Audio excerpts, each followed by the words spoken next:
I pledge allegiance to the flag of the United States of America and to the republic for which it stands, one nation under God, indivisible, with liberty and justice for all. Good evening. Would you please turn your cell phones off so it will not disrupt the meeting? Krista, will you call roll? Heidi Larson. Here. Gary Kepley. Here. Ashley Overton. Here. John Hedges. Here. Erica Weaver. Here. Michelle Skidmore. Here. Thank you. Well, as you can see, I have a vacancy here. So at this time, I need a motion, a second, and a voice vote on appointing Krista Lewin as our secretary pro tem. Motion. Second. Motion by Erica, second by Ashley. All those in favor signify by saying aye. Aye. Those opposed? Motion carried. Krista, you're on for a little bit here. And now I'm opening the floor for nominations for secretary. You can nominate with a motion, and a second is not required. I would like to nominate Becky.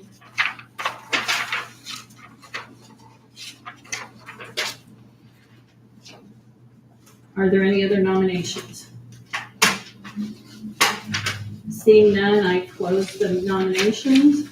I need a motion and a second and a voice vote on the closing of nominations. Motion. Motion by Ashley, Second. second by Gary Kepley. All those in favor signify by saying aye. Aye. Those opposed? Motion carried. And since there was only one person nominated and we approved to close them, the secretary pro tem will be instructed to record a nomination for that member and declare the member elected as secretary. Erica, move on over here, dear. Bring your nameplate. I know that's a lot right now.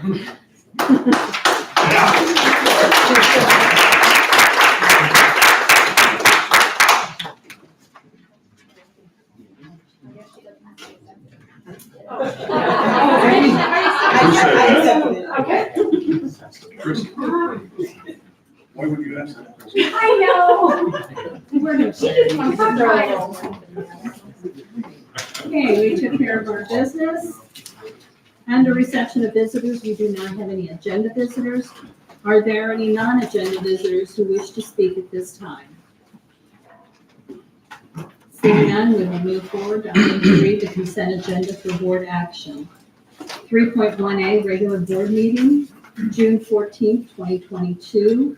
3.1B, special board meeting, June 30th, 2022. 3.2, approval of board policies presented June 14th, 2022. And 3.3, approval of Freedom of Information report. Moving on to item 4, reports and recommendations of the business manager. Oh, I'm sorry. Rolling through. I'm just rolling right on. I need a motion and a second. Motion. By Ashley and a second Second. by Gary. Are there any questions? Will you please call roll? Overton. Yes. Hedges. Yes. Weaver. Yes. Larson. Yes. Kepley. Yes. Skidmore. Yes. Now, item 4, board reports and recommendation of the business manager. Mr. Sherman. Okay. I just have 3 things for this evening. He's touching things. I know, this is dangerous. Okay, that'll be it. What? Nope.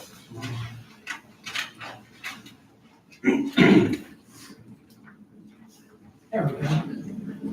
Okay, 4.1 is the presentation of the tentative fiscal year 23 budget. Obviously, our school year or our fiscal year started July 1st. The only action this evening is nothing as far as the numbers are concerned, but the only action that we'll do is to set a hearing date and time for the September board meeting to actually approve the budget at that time. You're going to see a negative budget here in a little bit, a deficit budget. It's mostly due to the projects that we have going on with the high school projects and the lift building across the street that we received the revenue in 22 prior to June 30th, and we're obviously incurring a lot of the expenses in 23. That's the main reason for it. In the ISB budget report that I have to send into the state that we'll do in September, it's not considered a negative budget. They only look at 4 funds, being the education fund, the operation and maintenance fund, the transportation fund, and working cash. You have to list all the funds, but in their formula and the process to determine if you have to do a budget reduction plan, they only look at these 4 funds, they call them the big 4, to see if you have to do a budget reduction plan. We don't. You'll see in a little bit that those are very well in the positive for those calculations for that.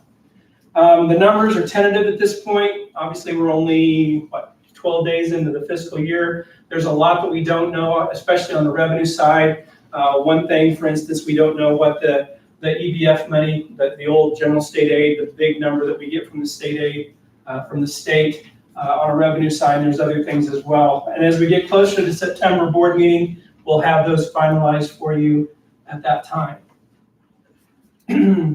As with most budgets, we're very conservative on the revenue side of things, and we're just a little bit aggressive on the expense part of it, and you'll see that here in a second. This is the budget that was done on June 30th. So this is FY22. And I just wanted to show you this to point out this number down here. On June 30th, we approved a budget of 2.9 in the black. That's going to become significant when you see the FY23 budget. This is the tentative budget. Again, we're not approving any of these numbers tonight. You can see the different funds here, the revenue and the expenses and how those shake out. It is a negative budget overall of about $500,000, most of which is due, or all of it mostly, is due to the capital fund. But you can see the different funds there, the revenue and the expenses, and as I talked about, the big 4, education, O&M, transportation, and working cash are all in the positive, and so we will not have to do a budget reduction plan. So the only thing for this evening is that we recommend that the board establish 7 o'clock on September 13th, 2022 for the public hearing date and time for the approval of the budget.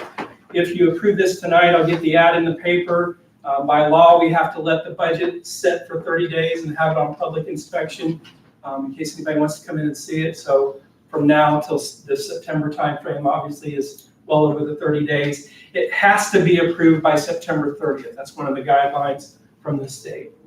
So unless anybody has any questions, this is the only thing that we're approving this evening as it relates to the budget. I need a motion and a second to set the hearing date. Motion by John, second by Ashley. Are there any questions or comments? Seeing none, will you call roll? Hedges, Yes. Weaver, Yes. Larson, Yes. Kathleen, Yes. Overton, yes, Skidmore. Yes. That took care of 4.1 and 4.2, so I'm going to leave the stage here and turn it over to Steve Oliver and to Clay Quick.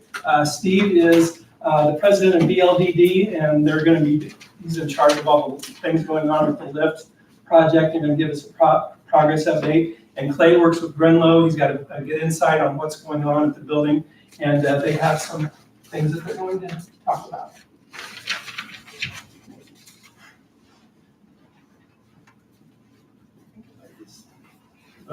I think you might have been. There we go. Okay. Just down arrow? Oops. There we go.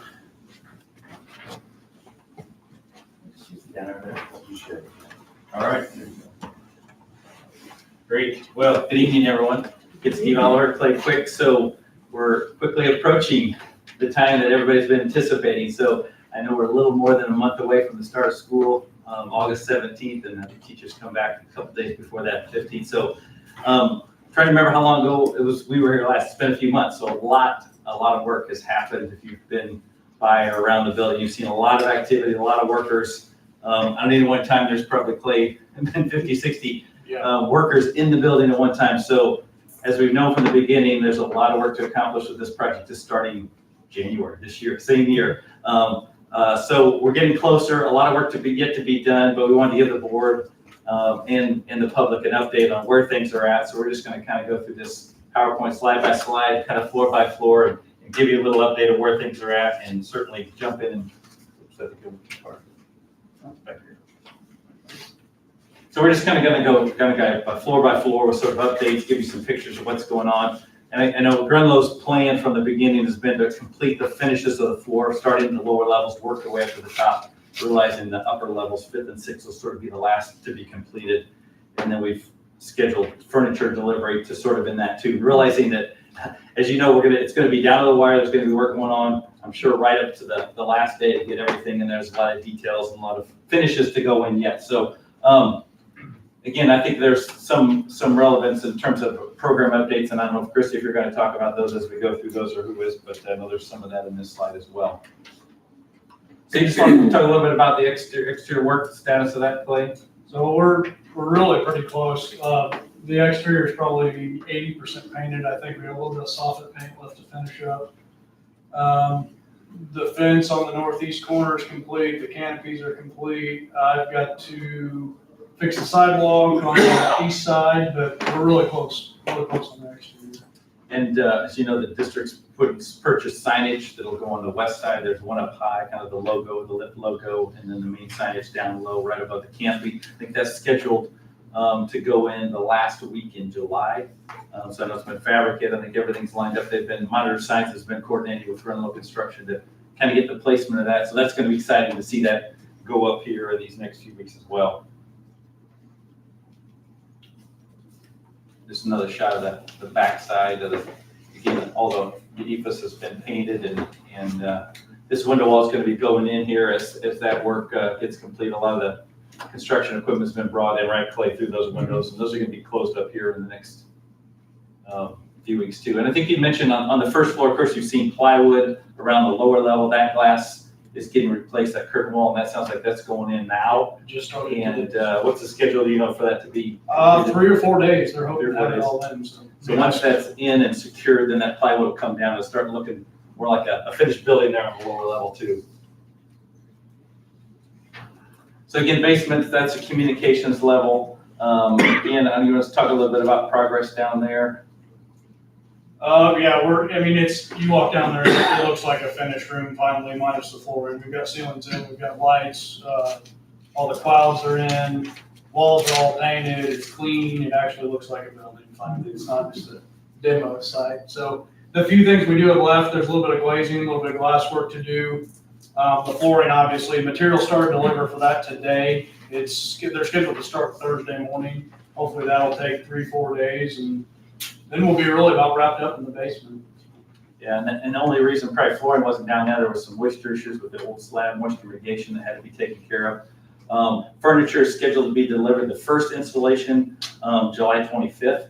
So again, we're going to do the basement, first floor, which are kind of going to be the first 2 finished. And there's 2 other installations of furniture that will happen in the subsequent weeks after that as the building gets finished out vertically. Anything on programming? Yeah, we just thought the board would want to know, these are the communities that are sending students for the communications programming, and full steam ahead. We are approved for some dual credit courses down there, and things are going well. Very good. More shots in the basement. Again, you can start to see the finishes, the paint. Flooring has yet to go in, but really starting to come together down there. Flooring and the base will really finish that off, tie that off. And the graphics, right? And the graphics, so the environmental graphics, which is all the signage and the logos and all the sort of identification of the programs, which is really a huge visual part of this program, will go in late. Probably, I think we're talking last of July, early August. So really got to get all the painting done, really want to get the flooring in, sort of like the icing on the cake. So it really has to go in very, very much toward the end, but it will really set these spaces off as well. Picture under the main staircase on the west side, there's some little detail painting to add some color and interest in that stairwell there, which if you were in it before was kind of gray and sort of dark. It's really going to lighten up. First floor, of course, that's child care. That's the lobby. We talked about the glazing being installed or replaced around the first floor. You want to talk a little bit about the status of the construction work here? Paint, I've got 80% on there. It's pretty close. So you got to final coat everything still. Our terrazzo stairs are coming next Monday. That's the big one. That's the new pretty big staircase that goes up. So we'll have steps on it, hopefully early next week. It's there again, we're kind of just moving up. So it's a little bit behind the basement, but first floor is doing pretty good. All the ceiling grid's in. There's no tile or anything in it, but the grid's in, and lights are being put in, and just kind of pushing forward in that direction. You got glass going in right in that main child care area there. Yep. And I can't remember the timing when we were here last, and there was some concern about the timing of the glass for the stairwells and around the openings in the penetrations. Though that all got moved up in schedule from the original concern, that all is on schedule to be completed. So we're gonna really make that space come together and be open. And then the handrail too, that we were all concerned about, they were pushing me, they were wanting to start installing last week. Oh, really? It's a little too dirty yet, let's hold on, so that's a good thing. I have a Programmatically, question. Yeah, I have a question about the DCFS paperwork. Yeah, so we wanted to share with the board that these are the communities sitting kids. Willow Grove, Cumberland, Edgar County, and Mattoon, they're all enrolled. And then we are working on our licensure with DCFS. There are a couple tests that need to be completed once construction's wrapped up that will allow us to submit that license. And then that will be finalized. And then we're working on the coffee shop details that will be under the staircase / it has wheels, so it can possibly move to the lobby area at times, but Okay, so I know that sometimes with the state, things get delayed big time. What will we do if we don't get that paperwork finalized before school starts? yeah, that's a great question. So Katrina and McLean have been working really closely with our families that are involved in that program. And they've driven by and seen that construction is still going on. So I think, based on just some early conversations today, many of those families have other plans just in case. Okay. But those are things we're still kind of working through just as early as today. We're talking about as well. So Yeah, we're on it. some of those tests are like a radon test, which, the building envelope has to be closed and sealed off. So again, we have to wait for certain things to be completed in order to then start that process. So as things continue to evolve around that, we'll keep the board up to date. But at least right now, that's where we sit with what we know. One other follow-up question about the first floor, but mostly outside. Has the city gave us approval to put some concrete planters there or anything to block off traffic from that side? Dave, do you want to share? Sure, we walked through with State Fire Marshal Day, a preliminary walkthrough prior to our approval of the house through ROE and approval with our school safety plans. So we walked through with the chief and some folks from the state. There was some work that the state is doing on this highway out here. I think it was delayed X amount of months. But when that happens, they're going to tear up all that area there by the sidewalk. Once they do that, then we're going to put those ballards in to protect that. Because if we put them in now, they're just going to tear them out. So the city's advised us to just kind of hold tight, at least at this point, until that work starts to begin. So. And that's what they've suggested as well, of folks in the fire department working today. Thank you. Christy, I'm sorry. Yes, Can you repeat the districts that currently you have students enrolled? for childcare, Willow Grove, Cumberland, Oh, Edgar County, and Mattoon. That's okay, I had to double check too, because every floor is a little different. We've got kids coming from so many places that. Thank you. Mhm. Is it appropriate to ask you how many students did we got to our capacity? We are not at capacity. Our capacity is 420. I think at last No, count, I'm we're talking like, about for the childcare. oh, no, we're not. We still have slots. If people want to register, they can. Okay. Yes, 108, 110, 105. 105. We got 5 more to get. I'm just kidding. Thank you. 105. all right, we'll jump on up to, these first, some shots again on the first floor, just some of the painted graphics. Again, this is sort of So under the pretty. stairwell, there's some display cases. The main monumental stair that connects the first and second floor is off to the left-hand side of this image. Again, the picture of the monumental stairs, you come in the west entry, so that the treads, Clay was talking about these precast terrazzo treads. Will basically fit across these stairs, and then there'll be glass railings up the sides and around the openings to sort of connect the two floors. So again, that's all coming together. Assuming is he working on painting in this image here? Clay? Yeah, that's a neat picture. If you see the sign out front, there's that on the corner. It's kind of that Yeah, shot. that's So the money shot as you come into the building. Kind That's of the neat to first see. impression people see when they enter. The other neat thing is about where he's painting, we have about 18-inch circular graphics for every school district that's partnering with us. Their logo, their mascot will be graphically represented on that staircase, so it's, showing that everybody's part of this. Yeah, really be a new way to highlight that. I have a quick question, Clay. I don't know if you can answer it or You can, with the child daycare down on that first floor, are we required to have something to block off that staircase so that if they happen to get in that hallway or loose from the room, they can't get up the stairs? Steve, you want to point out where that wall? Yeah. So I was gonna say. Basically, there is a wall back here behind these columns, between these columns, and so that is sort of the secure point between the childcare area. So this is really part of the lobby, it's not part of the childcare area, so there would be a secure point. Once they get past that, it becomes part of the childcare area. Thank you.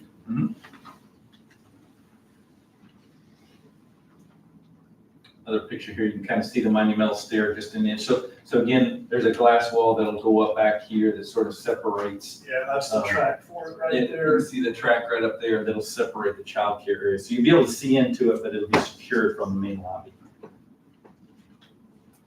More pictures of some of the light fixtures going in and the ceiling treatment above that, at the top of the staircase. Kind of looking up in that as well. So again, see a lot of the finishes coming together, lighting coming together, more detailed shots. A lot of open ceiling still a lot of work to be done. So moving on up to the second floor, that's the informational technology floor. You just want to kind of cover some of the construction updates there, Clay. Its paint's pretty close to complete. We got a final coat, a majority of it still, but everything's pretty much got at least one coat of paint on it.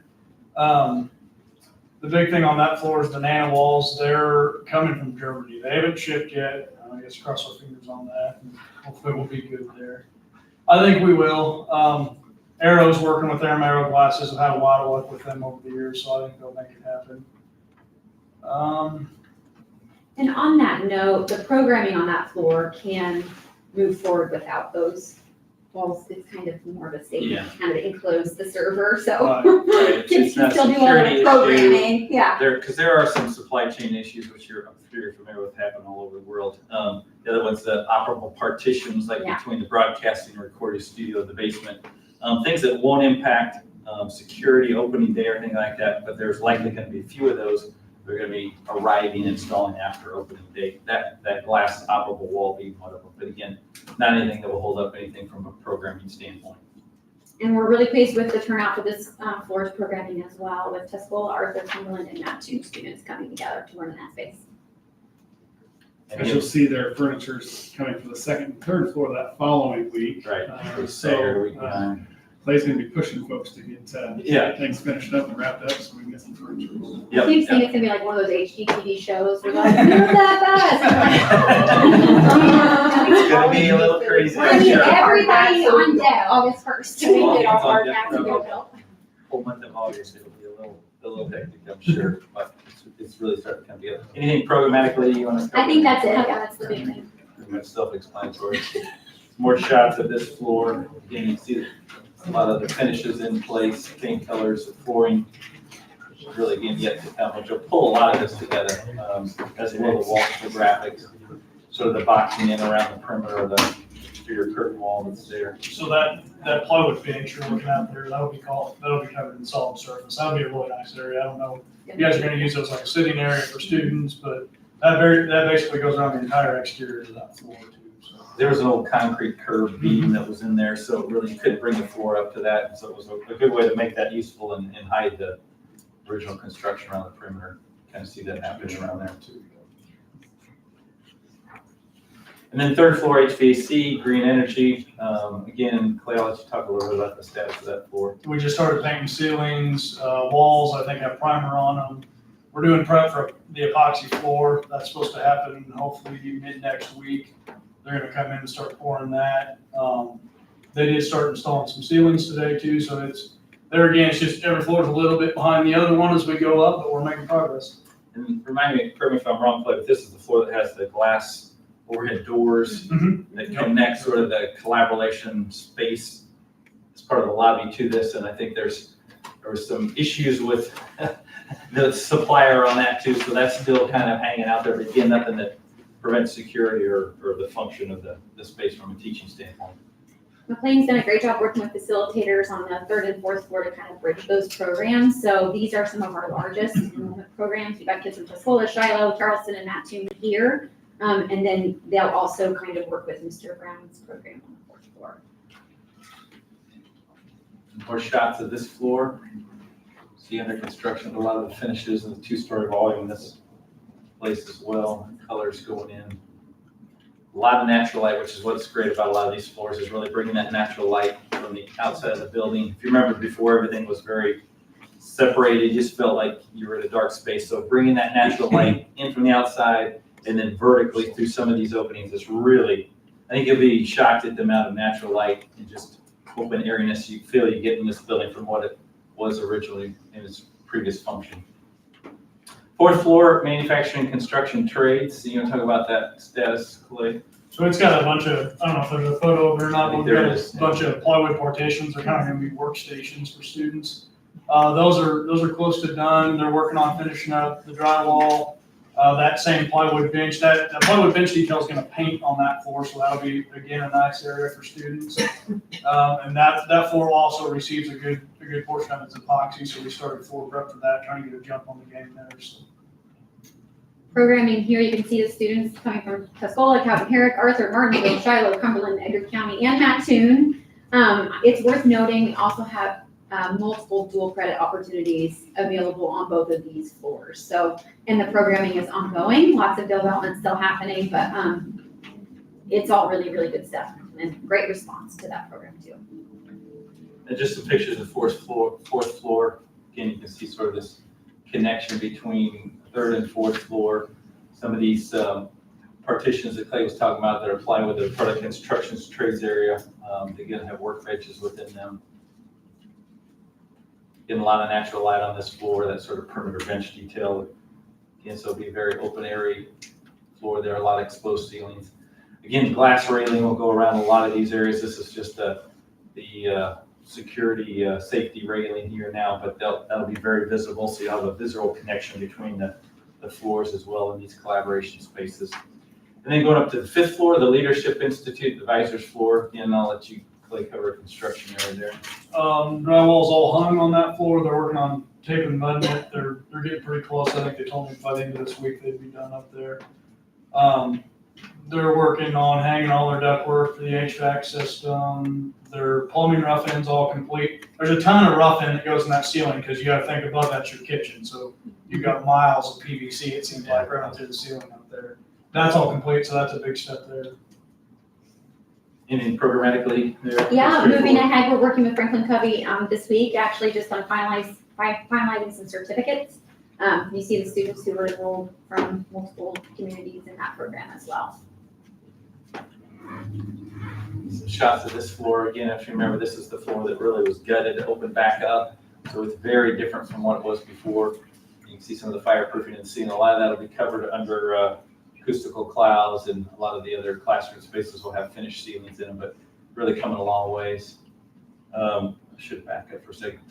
This is sort of the exterior. This is sort of the south-facing wall. So there's going to be a graphic that wraps around this whole area too, an environmental graphic that will sort of tie this space together and bring a lot of signage and branding to the space as well. So it'll really set that space off. And then last but not least, the sixth floor, smallest floor footprint-wise, but that's the culinary arts, the restaurant. So that's the one that's got the most work left to do. And you want to cover that, Clay? If you want to see a construction site, that's there's a lot going on. Drywall being hung, plumbing rough in. They're working on getting that finished up. We're gonna cut a hole inside the building probably next week for the walk-in cooler. Kitchen hoods, we're gonna start getting some stuff. Kitchen hoods are supposed to deliver next week, and they're gonna go ahead and get those hung.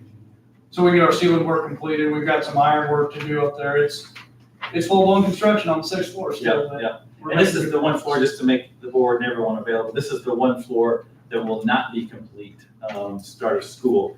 Due to a couple reasons. First and foremost, food service equipment nationwide is one of the longest lead chain issues of anything I've ever seen, just weeks and weeks out. So while we're getting a few of the big pieces like the hoods, which will allow them to be connected to the ductwork, which is already in place, the walk-in cooler freezer, there's still a lot of other equipment that won't be arriving until mid-August, right about the time school starts. It'll take some time for that to get installed. The other thing, there were some material delays on the elevator equipment, so the west elevator will not be complete until about mid-September, about the same time the culinary arts floor will be complete. East elevator's pretty well wrapped up, but that is going to lag behind. And what else? Anything else I'm missing there? On that note, Steve, just programmatically for the board and the public's, just for your background information, or in case you're asked, all of these programs can still run. So our facilitators have certifications, safety trainings, and content students need to know and be able to do before they get into more of a lab type experience anyway. So Jeff Pence, facilitator for this floor, is on it. He's talked to McLean and has been working with them very closely, and he feels very confident, like, we're good. They don't have any business touching food for a few months anyway. So just to kind of reiterate that, while the floor will be complete, we have plenty of space in that building, and the intent all along was for students to access all of the great learning spaces. So we've got a good plan for that. And it's similar to what we currently offer with our building and trades program.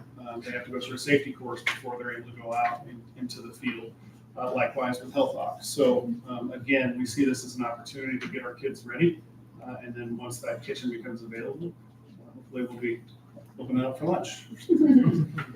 I think we just have one picture here, if I'm not mistaken. So There you see it's the true construction zone. So this is sort of the overhead openings looking into the main kitchen area.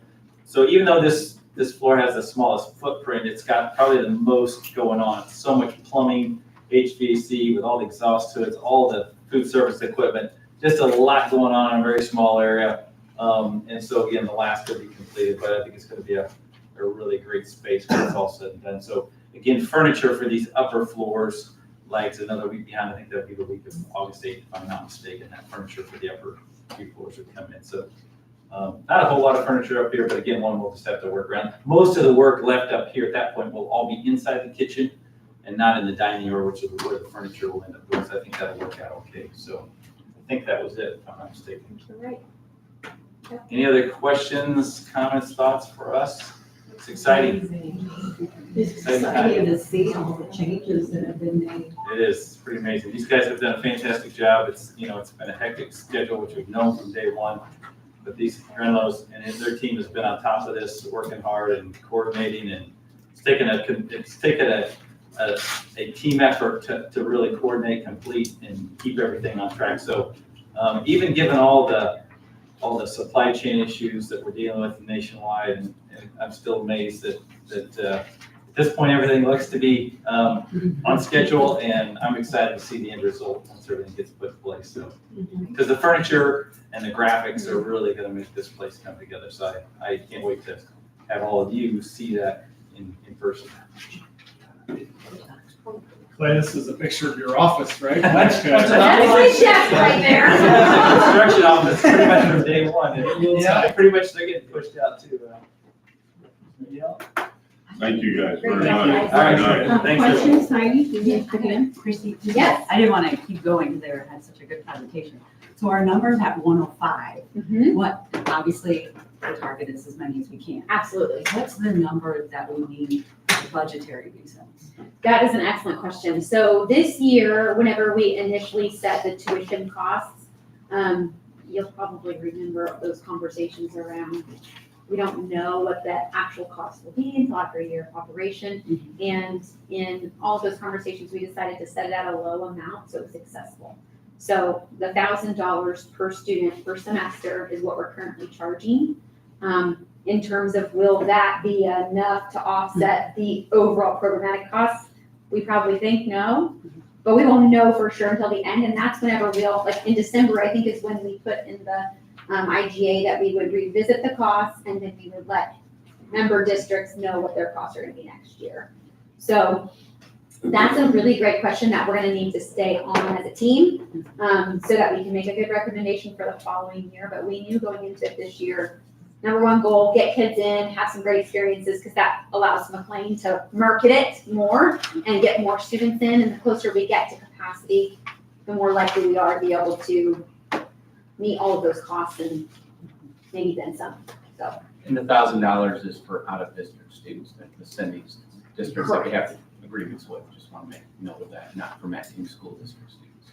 Did I read somewhere where there's a business that's offering a scholarship? yeah, One of the, I can't remember. Cabot? Yeah. Yeah, you want to talk about that, McLean? Yeah, Cabot Industries in Tuscola. We talked with them for a partnership opportunity. They were just so excited about what Lyft had to offer. And so pooled together some of their funds to offer tuition dollars to students who had to pay their own way from surrounding districts. And so, well, the cool thing about that is when I talked to them about creating that scholarship, I'm like, so you're just thinking about the manufacturing floor, right? And they're like, no, like, we're in on all of it. So students have been submitting that. I'm actually going to meet with them on Thursday.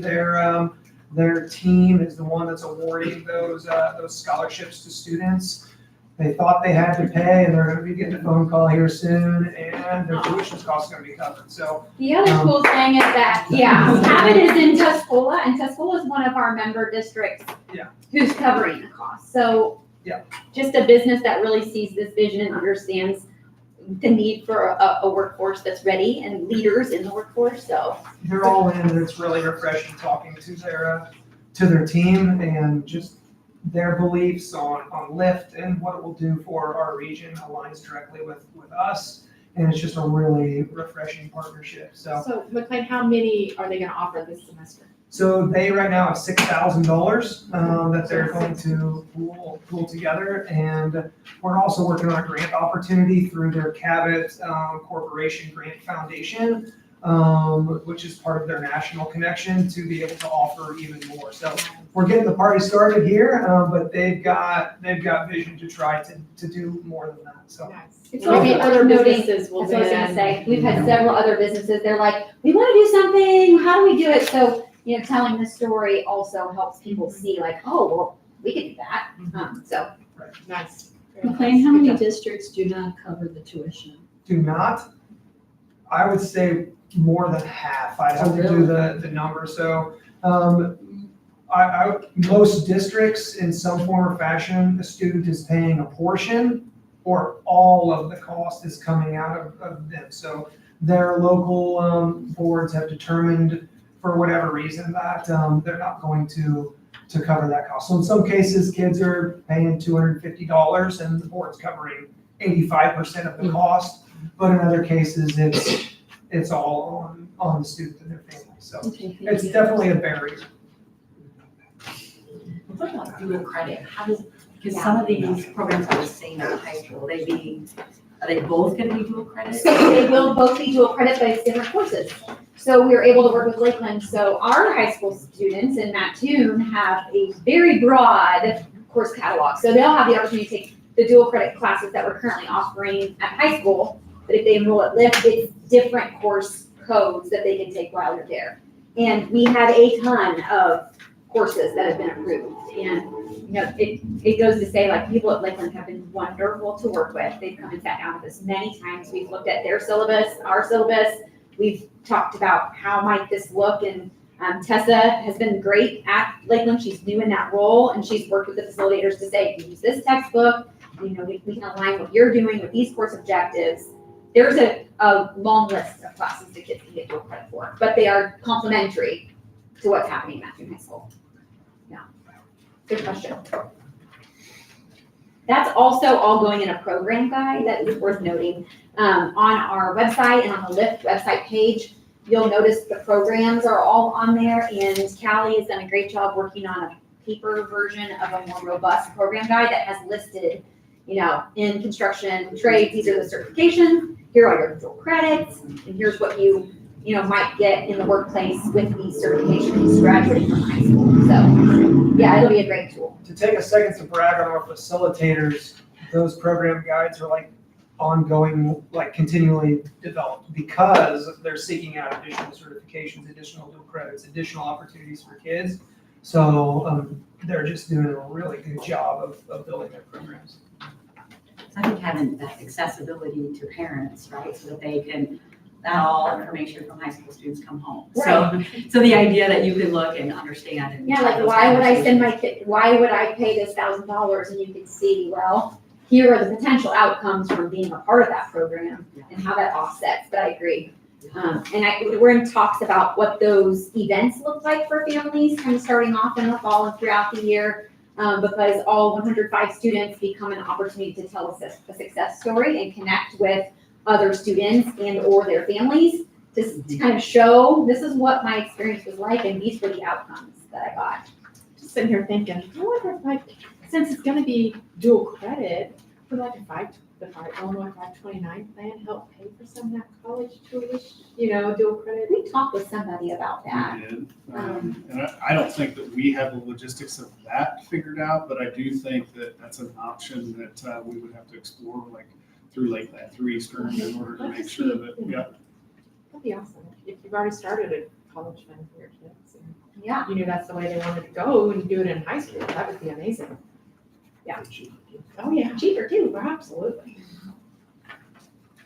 Seeing no further questions, we appreciate your Thank you. presentation. Thank you so much. Thank you. Looking forward to opening day.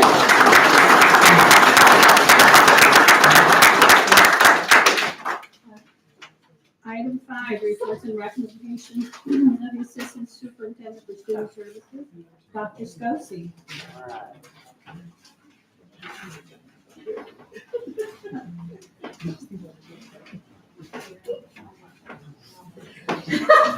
Couldn't help him becoming a better guy. That's right. Where I shine. Crisis. Amanda, this is a prank. Are you pranking him right now? I feel like you are.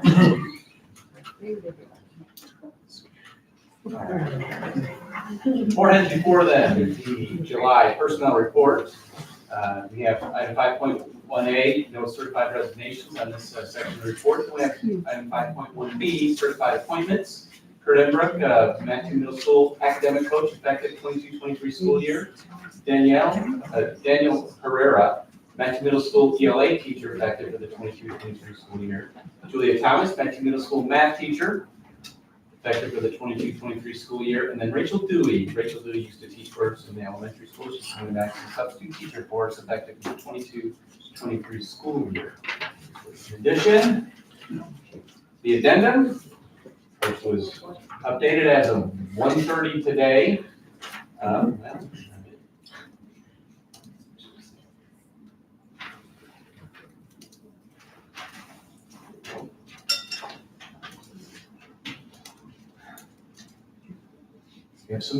We have some certified resignations. Haley Lotion resigned as Franklin preschool teacher, effective immediately. Want to note here, Mr. Molesky, sitting back there in the corner like he has since 1998 in our district, will be retiring at the end of the 26-27 school year, so it's effective for the 27-28 school year as a community service director. He would have served our district for 29 years at that time.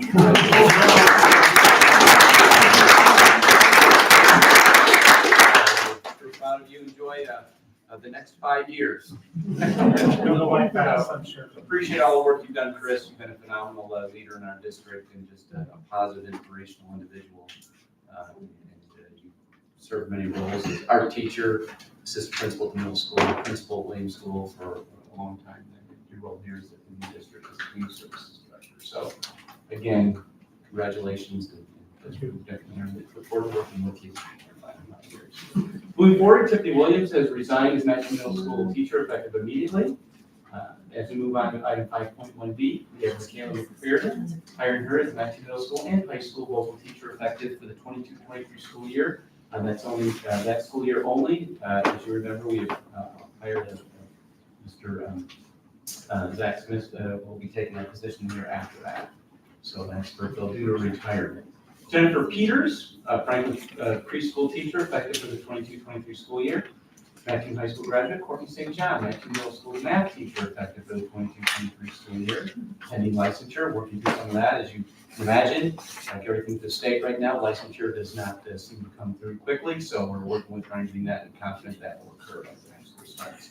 Alright, Roser is substitute teacher, effective immediately. Then we have some classified resignations. Anna Miller, Williams Elementary School supervisor, effective for the 22-23 school year. And then some sort of classified appointments, Rhonda Walsh, Transportation Service Center bus aide, effective for 22-23 school year. Diana Morgan, substitute bus aide, effective for the 22-23 school year. And Linda Thompson, bus aide, effective for the 22-23 school year.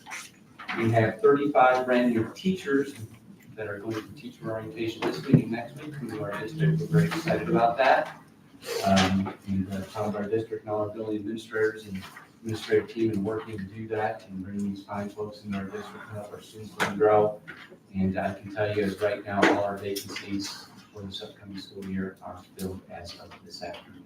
So it'll change, don't worry, by August, but for the most part, they're filled and we're moving toward ready to go. So that's wonderful news for our students and for our community that we have teachers in our district that are ready to teach. And there's 35 new people moving into our community, being part of that, hoping to continue the successful legacy of our district. Appreciate the Any work that our questions? administrators have done to make those interviews and fill those positions for our students. So great work.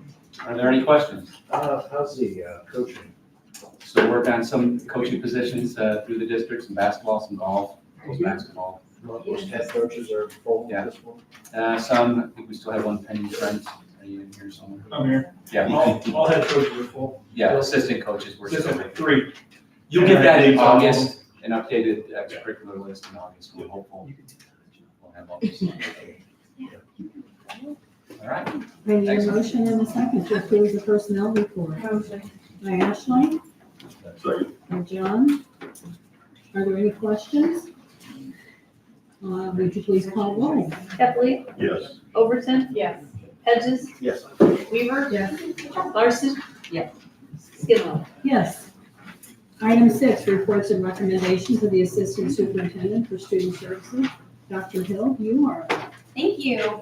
Tonight's presentation is a bit of a review from the June 30th board meeting where we began discussions on youth sports programming. No action tonight, presenting an idea and a proposal that will come back to the board in August and ask for action on. So again, purpose of the presentation is just to share our vision with some more specific details regarding youth sports programming in an acting school district.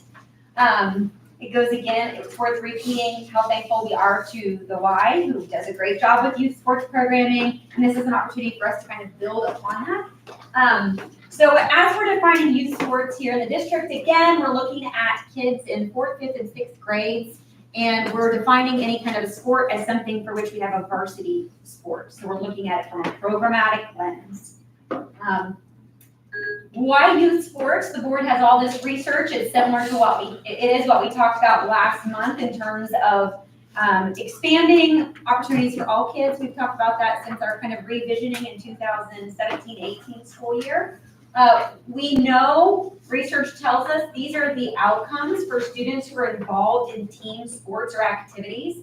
So the more we can provide opportunities to improve health and physical development and increased sense of belonging, positive social development, increased positive behavior, and increased academic success. Those are the kinds of things we want to offer for students.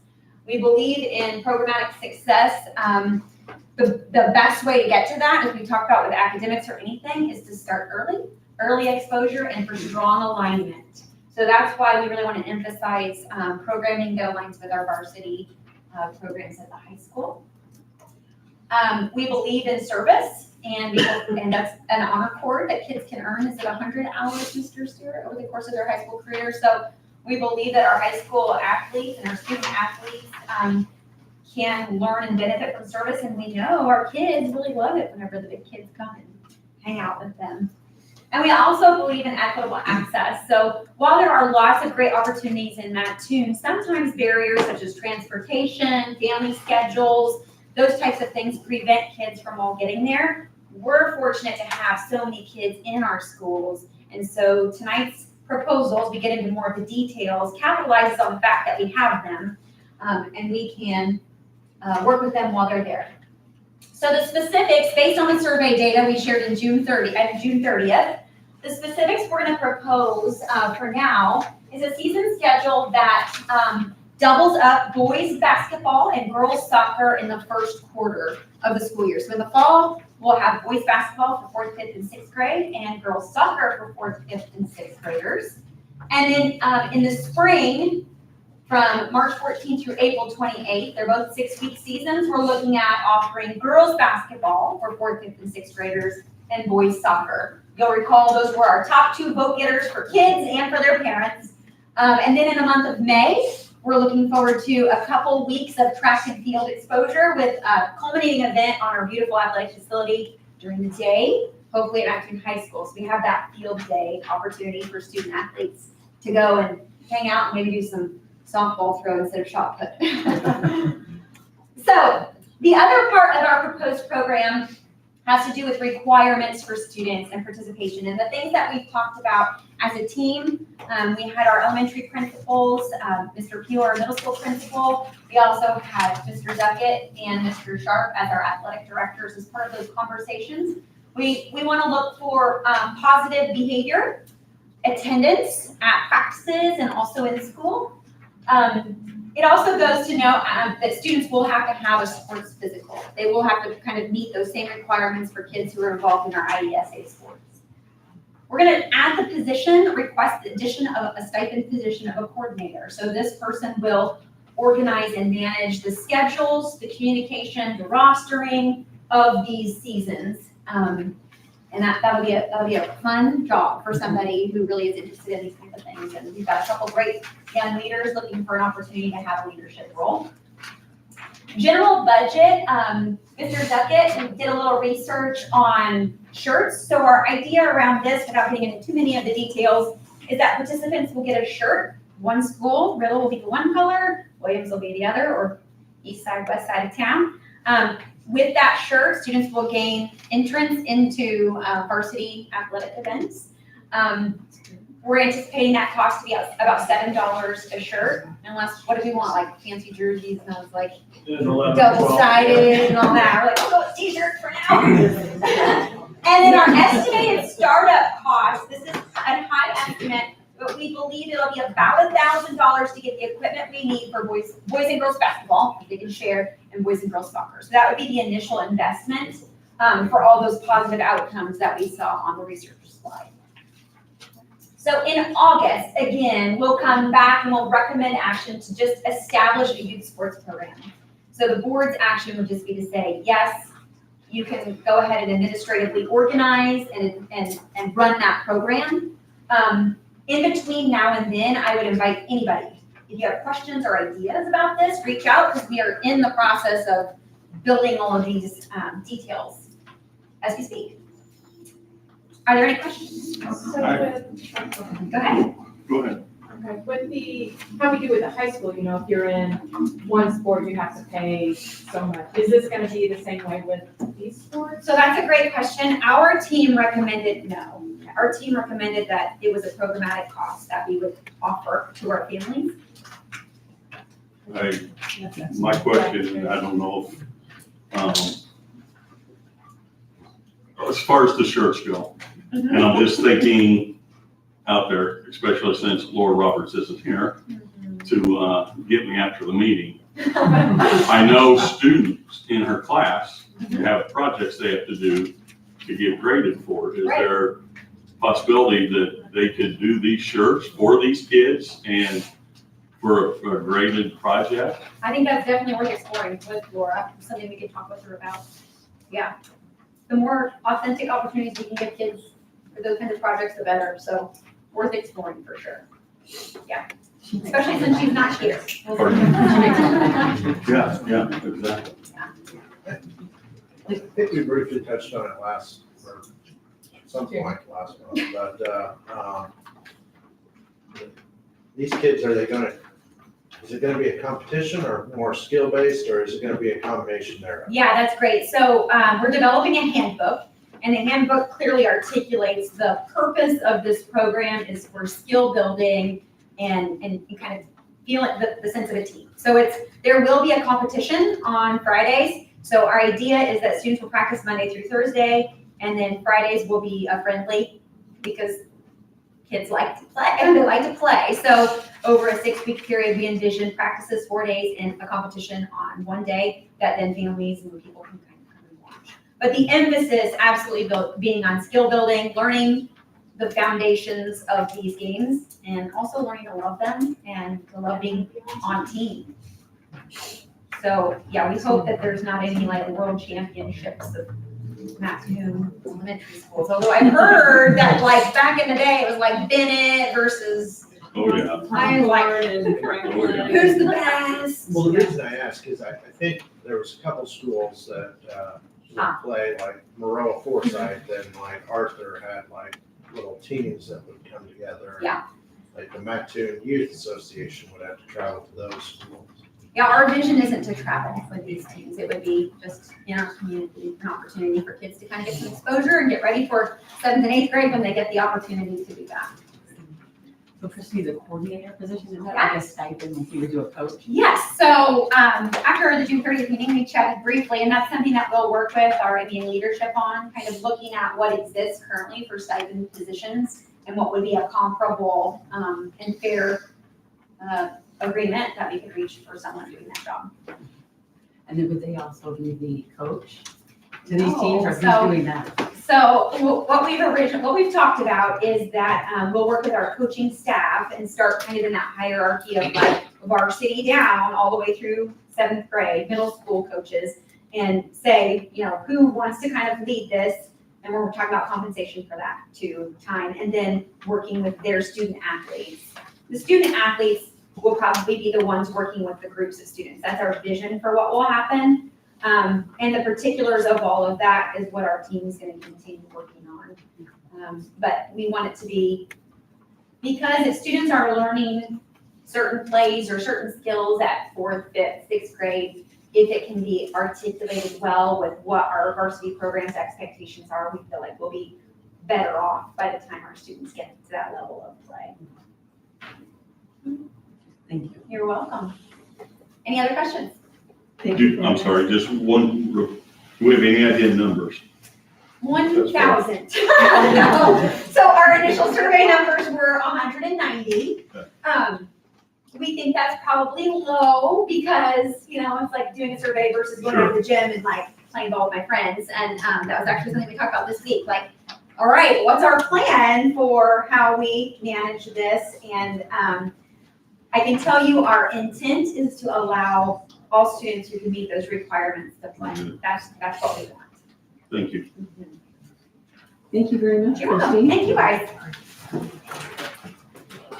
Item 7, reports and recommendations of the superintendent. Yeah, You're up, Mr. Condon. just real briefly here, back in March, the board approved the calendar for the 22-23 school year. And just to walk through this pretty quickly, the first day back for faculty and staff will be at the back-to-school breakfast on the 15th. Encourage board members, if you wish to attend, please let us know. We'd be happy to have you. We'll start at 8:15 at Riddle, and we will begin with a guest speaker that we're excited to have to come to Mattoon. And then on August 17th, we welcome back our students with the first full attendance day. And then looking ahead, there's some fun, exciting things happening here between August and October. One of those being the first home football game on the new field, Trent, which is August 26th, Friday, August 26th, under the lights. October 7th is our Teacher Institute. This is new to our staff and our region this year. It is a regional Teacher Institute, which has returned after about an 8 or 9 year hiatus. So we'll be hosting some of that at Mattoon High School as well as over at Charleston High School. And then the Coles County Clash will be October 7th over at O'Brien Stadium. So parents, families, welcome to access the calendar. We also have a calendar at a glance that is also located on the district website, but also encourage, if families and parents have not registered, registration is open and online and available. So Good job this week, right? we're seeing some numbers start to tick up in regards to that. So yes, please look at that next week when things are up and going. You may be getting some phone calls from some building messages to remind folks if you have not registered.